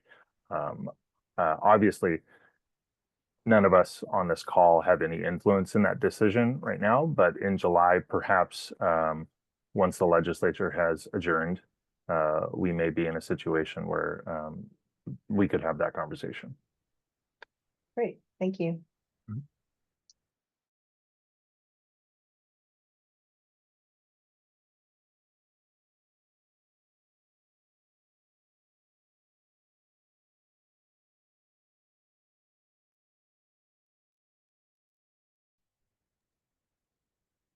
Looks like you can move on. Yeah. Oh, no, Emma? Oh, I was gonna just kind of wrap up a couple of thoughts. I really appreciate this. I think to round out the sending information between meetings to support continuity of committee work, I appreciate that because a pattern that I've seen is that we'll get a staff presentation and 90% of the time is used up by presenting information to us. And then right there on the moment, we're supposed to have some sort of response or, meaningful input. And I think just process-wise, it's easier to take some information in, have a moment to sit with it ourselves, ask any clarifying questions of staff between meetings, and then really focus the meeting content on, well, what are we going to do about it? So I really appreciate that recommendation to shift to focus our agendas and our meeting time together on impact and do more of the educational information sharing between the meetings. I think that's really great. And then with the example of the ATNI funding level and the 150 years to build out the system, while that is not directly in our control, I think a pattern that has been beneficial over the time that I've been on OBPAC is to be aware of those factoids and be able to incorporate those into our letters to OTC, into our conversations with Director Strickler and other directors throughout the organization, because it's helping form the narrative, and storytelling is a very powerful mechanism for creating change.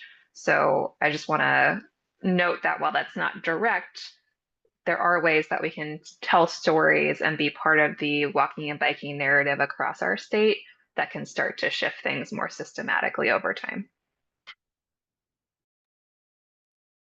Thank you for that. And I think I know what the first reading will be. It'll be the needs, I forget if it's a needs inventory. I'm getting the terminology wrong, but it'll be the document that details specifically that dollar amount and shows a little bit of the math behind it. So. All right. Other thoughts or questions? All right, so let me reshare my screen.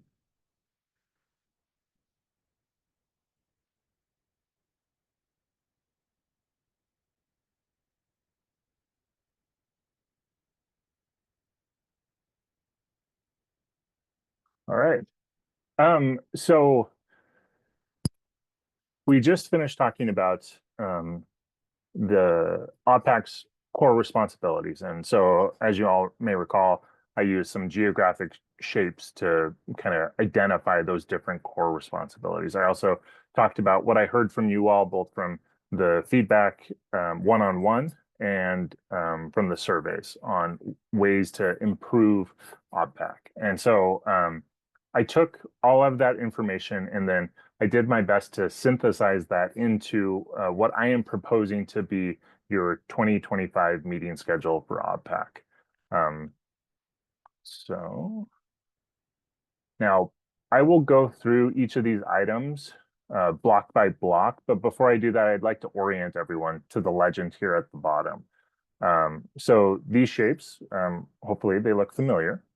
So they correspond to what I called the committee's core responsibilities. So this proposed calendar is, I think, as I mentioned, a distillation of the feedback that I heard from you all in the survey and on the one-on-one meetings. And so in particular, the biggest takeaway that I heard, and I want to reiterate this again, is that there is a desire to have meaningful and impactful service as a part of your tenure on OBPAC. And so to advance that effort, I've explicitly tied each proposed agenda item to one of the core responsibilities of OBPAC. So let's go through these one by one. So normally you would meet in January. However, with this meeting now happening in December, and with the legislature work really kicking off in January, which as I think you all know or could imagine, takes a lot of staff time. Bills drop, we have to respond to bills. And so in light of all of that, I recommend that we do not hold a meeting in January. However, I do recommend that I hold staff office hours during that window of time. So if you have availability and if you have interest, you can pop in and we can talk about whatever you would like. Now, one item that I might suggest as a prompt is that you might think about an update to the Oregon Bicycle and Pedestrian Plan. And so I will send a link to the current Oregon Bicycle and Pedestrian Plan. And perhaps over the winter holidays, as you're snuggled up, drinking some warm beverage, you can read that and maybe with a red pencil, crayon, or pen, note in the margins things that you would like to see different. If you could then come to these staff office hours and make some observations or recommendations to me, I would greatly value that. I would love to have your initial thoughts before we embark on a process that will take considerable amount of time. So I would prefer to have your thoughts early in the process, though I will note that this will likely be something that your input will be ongoing, but the sooner in the process that I can get some of your thoughts, the better. That being said, I would welcome your thoughts or questions on any number of things. That is just a prompt to perhaps spark some thinking for that January staff office hour. And so I'm recommending that that would occur same time, which is the fourth Wednesday. I'm suggesting between 3 p.m. and 4:30 p.m. So not quite our full, I think, 4-hour block. That's mostly for selfish reasons. I just don't want to sit on a Zoom call for 4 hours with nobody showing up. So for the March meeting, I recommend that we meet at the time we would normally meet, which is that, again, that fourth Wednesday. And for this meeting, the big item will be the review of the Oregon Community Paths application. As I kind of mentioned earlier, this responsibility is among the most immediately impactful because it'll fund projects in the short term in communities across the state. So that here, this gold circle, will be probably the most important decision that you would make in the March meeting. As Andrea mentioned earlier in the meeting, we hope to provide you with a legislative update as the legislature is in session. So that would be another recommended agenda item. I would also recommend that we, as staff, present a preliminary report on the key performance measure, KPM. I'll probably use both terms. So key performance measure is KPM. So the bicycle and pedestrian program does have a new, I guess it's 1 year old, key priority measure. It's focused on priority corridors throughout the state. And so in April, we will be submitting a progress report on how we are doing on meeting the goals to that KPM. And so we would give you a preview of what at that point is not yet a finalized report, but is pretty close to finalized. And so this would be an opportunity for you all to then advise ODOT or OTC on how best to achieve their adopted key performance measures. And so without having seen the report or knowing the specifics, I could not recommend what your recommendations might be, but that given that that the agency has adopted specific goals, this would be a clear area in my mind where you could advise the agency and the commission on how you could, how they could improve achieving the goals of the program. And then lastly, I would recommend that you continue to have report outs from OBPAC members serving on other committees. I've also now, at the start of this meeting, I heard that you all want to have, I'm going to forget what it's called, but like a get to know you at each meeting. So that would be an addition to each of these items. So then in the summer, in talking with many of you, I heard that there was a desire to have at a minimum one in-person meeting a year.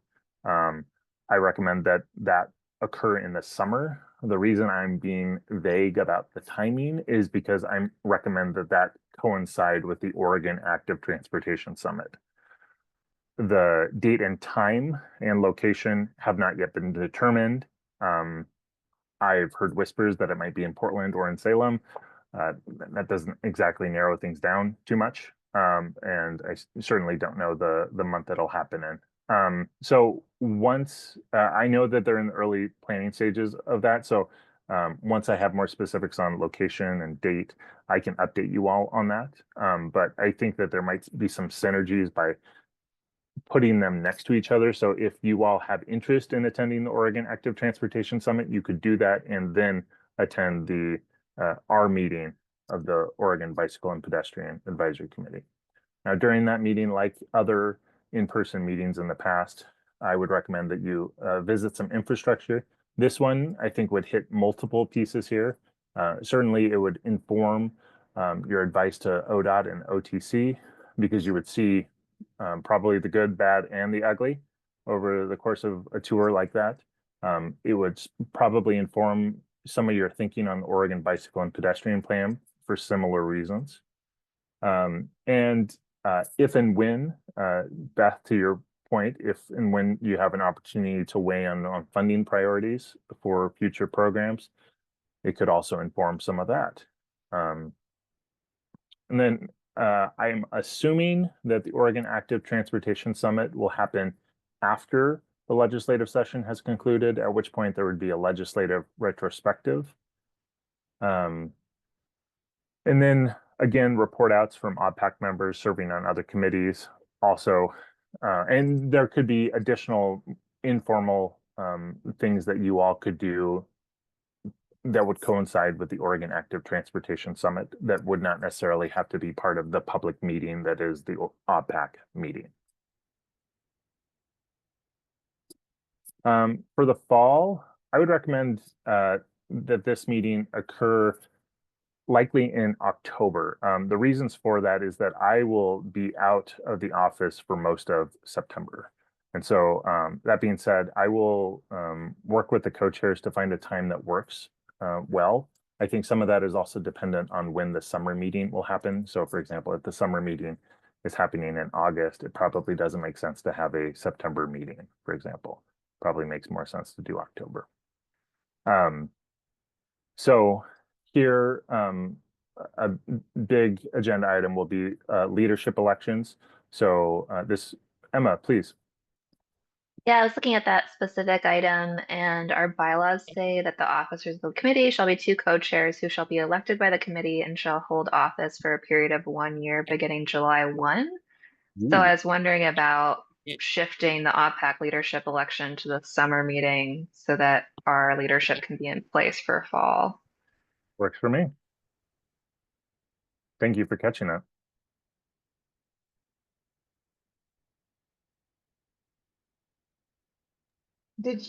Ian, do you have access to the, I'm sorry, I'm forgetting. To what Emma just mentioned? The bylaws? Yes, thank you. Yeah, and I even read through them, but that was clearly something I forgot. That's fine. It'll be in the That's slides. fine. That's why we have a whole bunch of people working on this together. Yeah. Yeah. I just wanted to make sure that for some reason you had the latest, because we just worked on it last year. Yeah. No, thank you for checking.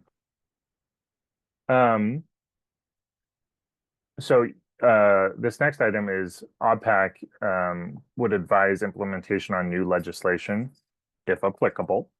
So that may or may not be an agenda item in the fall. Here, a 1% spending report. So as what happened in the last meeting, ODOT reports out on whether or not and to what degree it is meeting its legal requirements to spend at a minimum 1% of the highway trust fund on bicycle and pedestrian infrastructure. And so as the advisory committee on that matter, I believe it makes sense for you all to be to receive that report. And then that would again provide you all an opportunity to perhaps advise the Oregon Transportation Commission or the agency. And then report outs from OBPAC members serving on other committees and the introductory presentations.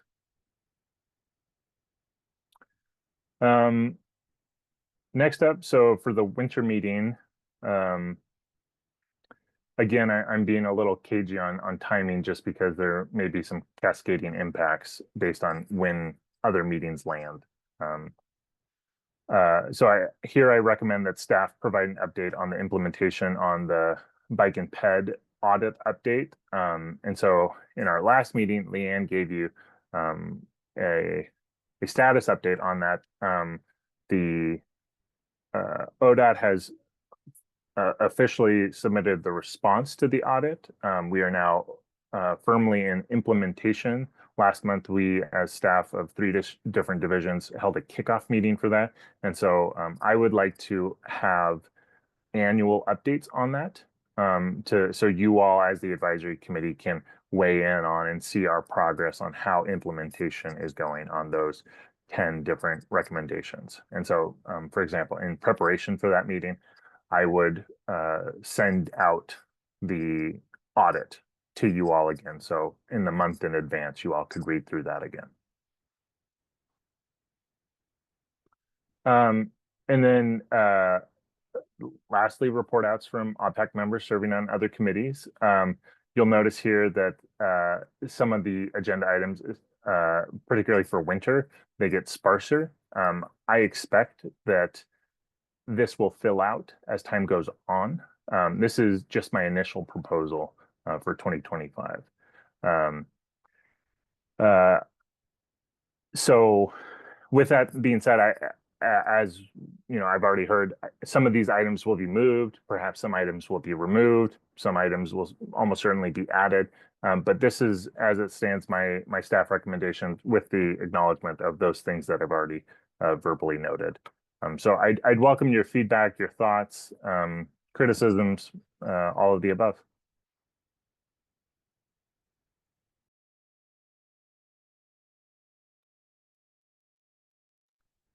I think Kathy has a question in the messages. Well, I was trying to make a comment, so thank you for saying that, Beth. I just wanted to say I appreciate the effort and the organization of how these meetings are structured, because it actually does provide me, someone who's new, the opportunity to understand where we're investing the time for these meetings, and what the outcome potentially could be. So I appreciate the legend and the organization of the meetings based on what our input needs to be to help move the work along. The 1% spending for the PED bike report, my question on that is that the report that we received in September? Is that the one that will be reported back on in the fall? Or is this the drafting of a new report for the 1% spending? Yes, great question. So it is a report that happens annually. You were briefed on it in September, and so I'm recommending that become continues to be an annual briefing that you receive. Okay, so is there an opportunity to weigh in on the 1%, where that's going? Is that what happens throughout our meetings on where the priorities are and seeing how the money is being spent out? I guess is my question, because you folks are drafting it long before. Of the report, I'm sorry, I'm just for selecting of the priorities of the projects. So how is that determined? Like the reporting out is where the monies are going, but how is the determination of where the monies are going happening, or where in the process is that? Got it. I understand now. Yeah. So there is, geez, I wonder if this should be a whole presentation. There is internally, we have a program called SWIP. That is the 1% set aside, and that is not the whole of the spending on Ped Bike. I'm going to get the percentage wrong, but when Alan presented to you all last time, the percentage was in excess of 2%. So SWIP is not the total universe of spending, but that is a portion of the spending, and that's spending is. I am the funding program manager for that. And so regions, the different regions within ODOT, there are 5 of them. They're divvied up geographically. They each have an active transportation liaison. They work internally within their regions to identify projects that would benefit from some of this money. Fully recognize that this is not a lot of money. And then they work with me on determining whether or not that would be a good use of that funding. Okay, thank you. I wanted to make sure I understood how that got funneled into this report. Thank you for the question, though. Mavis?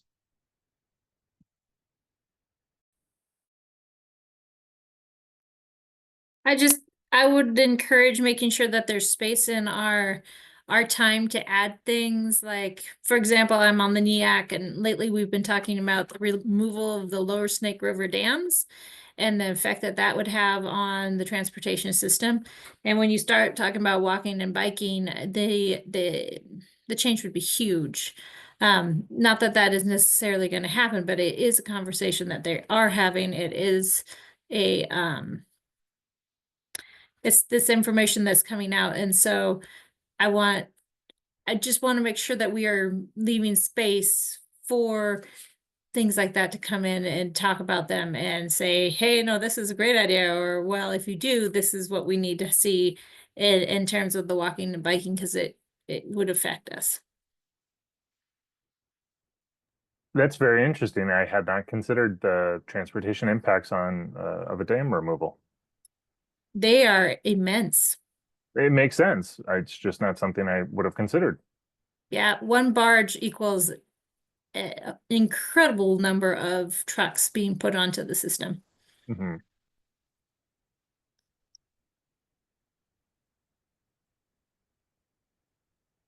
To your point, though, I do think that there is still wiggle room within these proposed agendas for items, but yes, that is definitely something I think we should be mindful of.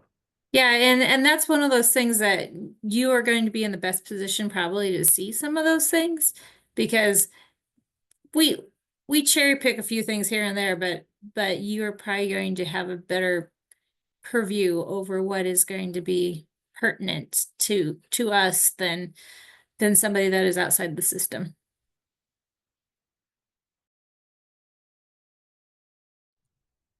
Emma. Thank you. I want to echo what Kathy said, appreciating the time you put in to research, synthesize, and provide simple, clear outline of what it could look like. I'm now taking a moment to step back and ask myself what might be missing here. So I have a few things that are on my mind just from my experience on OBPAC.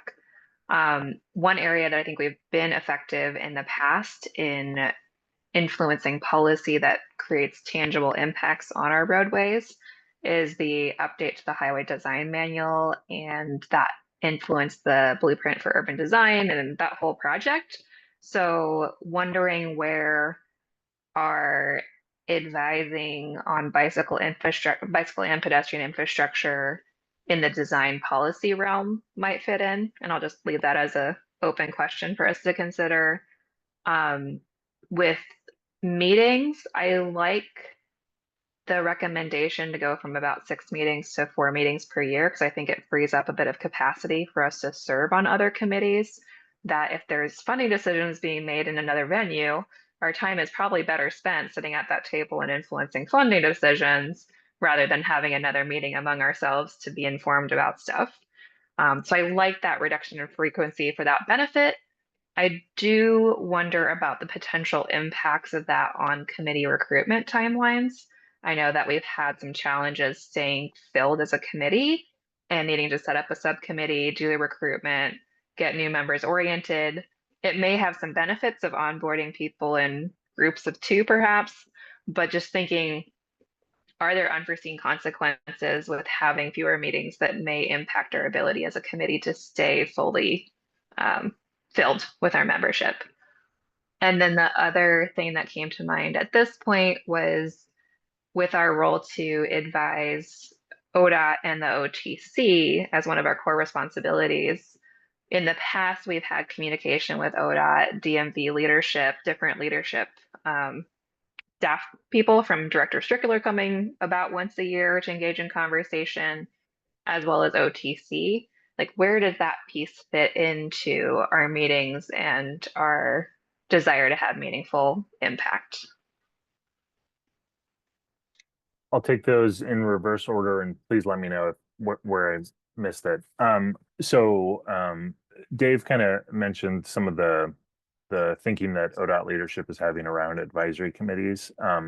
As I learn more as well, I think I'll have a better sense on how ODOT leadership wants to interface with the advisory committees. And so the way I'm approaching that, at least, is right now a holding pattern. That is something that I'd love to, like, you know, the director of ODOT always comes to the fall meeting or whatever it is, to make it a regular occurrence. So whoever the director is, they know that in the fall they go and visit OBPAC. In terms of the recruitment, I might recommend that as those come up, I mean, it's a good concern and it's a good question.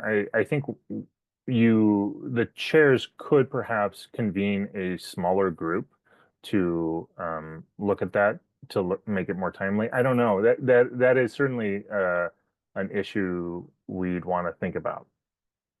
Yeah. We could have a half-hour meeting instead of a 3-hour meeting. Like, there's ways to work around it. I just wanted to flag that as a potential unforeseen consequence so that we're not having impacts to our membership because of trying to consolidate meetings. Yeah.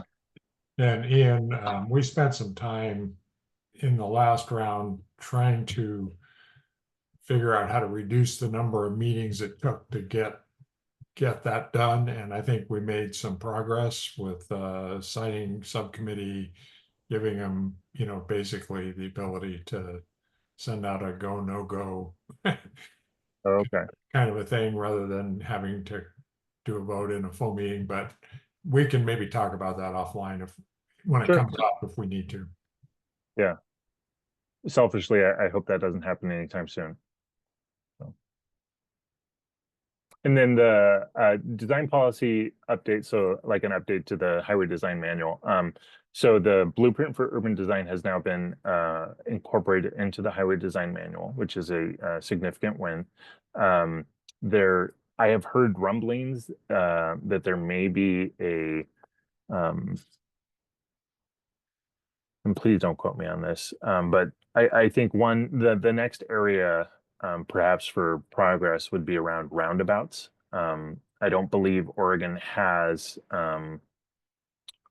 roundabouts, like a design for roundabouts that are mindful of bikes, for example, in a design manual guide. And so that is something I need to learn more about, on where those conversations are internally.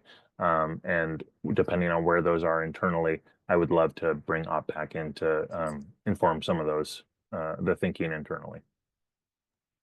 Great. Just another example. It's more that design policy topic and Yeah. saying, in those types of things, how do we engage? Mm-hmm. And I will, just as a reminder, just because this is the proposal, it doesn't mean that this is the end all be all. Both the chair and as well as 3 committee members could call a meeting according to the statute. And so if something urgent or time sensitive were to come up, you could convene yourselves.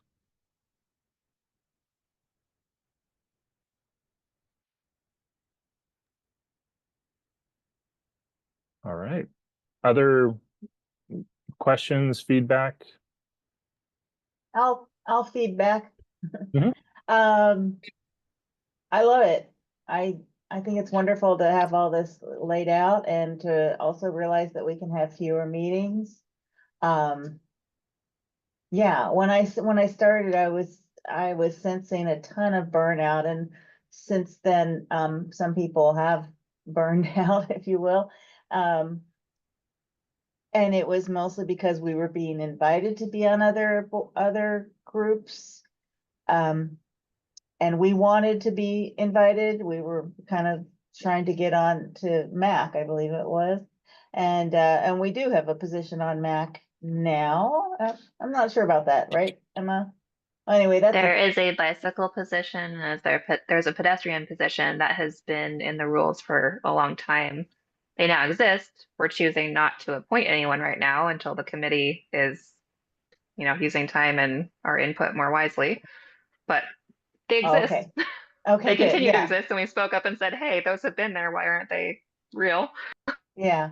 And also, if I recall, Emma, we weren't getting a lot of people on Bikehead who wanted to be on other committees just because they're doing so much already on Bikehead, writing letters and this and that. So I like the idea of fewer meetings, and that we can always have them with enough public notice and between those meetings. And just that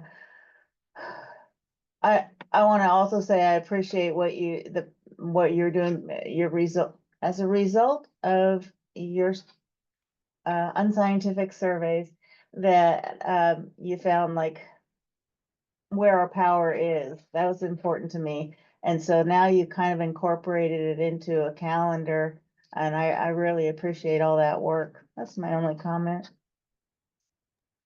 Thank you. I very much appreciate it.